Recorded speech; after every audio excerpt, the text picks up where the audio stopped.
नमस्कार दोस्तों, मैं अंकुर उपाध्याय स्वागत करता हूं आप सभी का आपके अपने YouTube channel share market analysis में। यहां पे आप सभी के साथ बात करूंगा ग्लोबल मार्केट से अच्छे संकेत के बारे में, FII DII के पॉजिटिव संकेत के बारे में, साथ ही साथ जो स्टॉक्स आपके लिए कल एक्शन में रह सकते हैं उनके बारे में। देखिए, ग्लोबल मार्केट्स FII DII का डेटा देखते हुए तो ऐसा लग रहा है कि कल बाजार में एक जोरदार तेजी आ सकती है। स्पेशली अगर आप गिफ्ट निफ्टी की तरफ नजर डालेंगे तो आपको और ज्यादा कन्विक्शन कॉन्फिडेंस आएगा। ऐसे में ट्रेडर्स के लिए ये दिन अच्छा होने वाला है क्या, ये मेरे लिए सवाल है, क्योंकि बहुत सारे लोग इस तेजी को देखकर खुश हो रहे हैं, कह रहे हैं कल लॉन्ग पोजीशन बनाएंगे। बट कल आपके लिए गैप अप ओपनिंग होगी। एक अगर तेजी होती है तो कल एक गैप अप ओपनिंग होगी।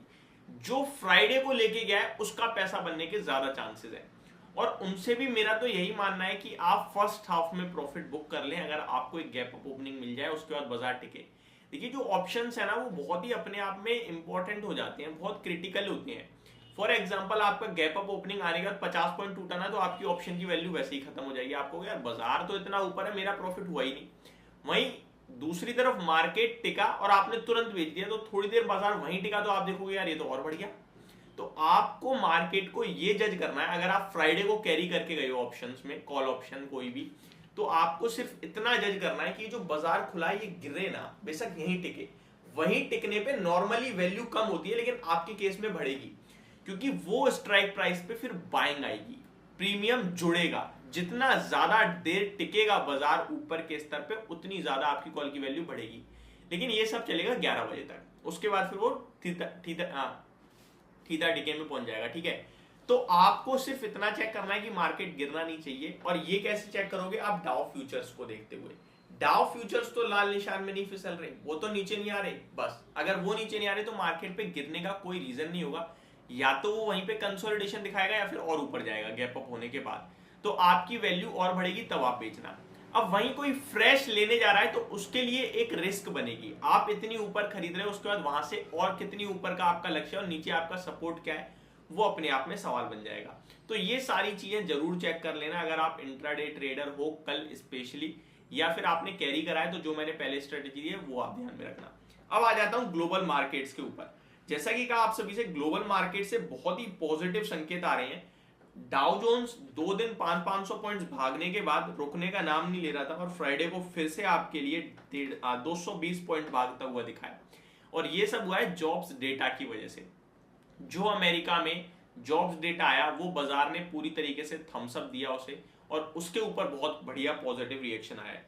नेस्डेक इंडेक्स में तो और बड़ी तेजी थी, 184 पॉइंट्स ऊपर, 1.25% से भी ज्यादा, इनफैक्ट 1.5% की तेजी बोलूंगा मैं, 1.38% अप था।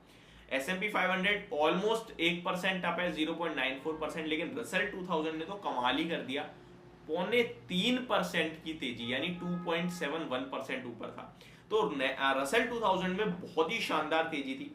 केवल ऐसा नहीं है कि आपको यूएस मार्केट में तेजी देखने को मिली है, एशिया पैसिफिक देखें तो निकाई लगभग 1% ऊपर, शंघाई 0.7% अप था, हैंगसेंग 2.5% की तेजी में था। तो ग्लोबल मार्केट्स में भयंकर तेजी देखने को मिली है आपको, ये आप कह सकते हैं।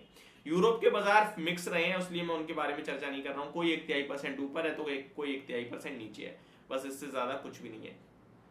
आप अगर गिफ्ट निफ्टी की तरफ नजर डालेंगे तो वहां से भी आपके लिए सुपर पॉजिटिव संकेत आ रहे हैं, जहां पे गिफ्ट निफ्टी 19,427 पे ट्रेड करता हुआ दिखाया आपको 160 पॉइंट्स की तेजी के साथ। तो ये तो हो गया पूरा का पूरा अपडेट और थोड़ी सी स्ट्रेटेजी। अब आ जाते हैं FII DII के डेटा के ऊपर। तो कैश मार्केट में FII की तरफ से कोई रोल नहीं आया है फ्राइडे, केवल 12 करोड़ की सेलिंग है जो मैटर नहीं करती। DII ने खरीदारी करी है कैश मार्केट में 402 करोड़ की, जो कि मैटर करती है। वहीं अगर आप देखें FII फ्यूचर्स में बड़ा माल लेके गए हैं, और फ्यूचर्स की बाइंग अपने आप में इंपॉर्टेंट होती है। 3411 करोड़ की FII फ्यूचर्स में खरीदारी करके गए हैं, जो सुपर पॉजिटिव मानूंगा मैं। साथ ही साथ ऑप्शंस का डेटा वैसे तो पता लगाना मुश्किल है, हम लोग केवल प्रिडिक्ट करते हैं, ये एक्चुअल नहीं होता है। ऑप्शंस में बिकवाली हुई है 5784 करोड़ के, यानी ऑलमोस्ट 5800 करोड़ के ऑप्शंस में बिकवाली हुई है। अब जिस हिसाब से आपका बाजार फ्राइडे के सेशन में रहा है, कहना मुश्किल है कि किधर ऑप्शंस में बिकवाली हुई है, क्योंकि पूरे दिन कंसोलिडेट करता रहा है। तो ये भी नहीं कह सकते कॉल ऑप्शन में बिकवाली हुई है, पुट में, बट जो भी है बिकवाली हुई है। ठीक है, अब तो जज करना मुश्किल है, तो उसको हम अवॉइड करेंगे, वही बेटर ऑप्शन है। स्टॉक स्पेसिफिक भी आपके लिए काफी बड़ा एक्शन रहने वाला है, जिसमें सबसे बड़ा नाम तो एसबीआई का है। एसबीआई अपने नंबर्स पे रिएक्शन देगा, साथ ही साथ और भी बहुत सारे स्टॉक्स हैं जो आपके लिए रिजल्ट्स पे रिएक्शन देते हुए दिखेंगे।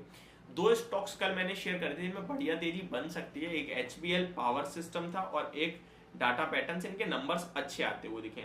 वहीं नंबर्स की बात की जाए तो बहुत सारे नंबर्स और भी आए जो मैं आज आप सभी के साथ डिस्कस करूंगा दिन के दौरान, like Utkarsh small finance bank, Ruby Mills, Policy Bazaar, PV Fintech, Orchid Pharma, Olectra Green Tech, Metropolis Health Care, IFGL Refractories and Hind Rectifiers, Hercules, Hoist, ये सारे स्टॉक्स के नंबर्स और आते हुए दिखे जो मैं आप सभी के साथ डिस्कस करूंगा। साथ ही साथ bank of Baroda, FL India के भी नंबर्स आ चुके हैं। तो अभी के लिए सिर्फ इतना ही, बने रहिएगा चैनल के साथ। नेक्स्ट वीडियो जो होगी वो स्टॉक स्पेसिफिक बात करेंगे। Thank you so much for watching this video. Have a great day guys.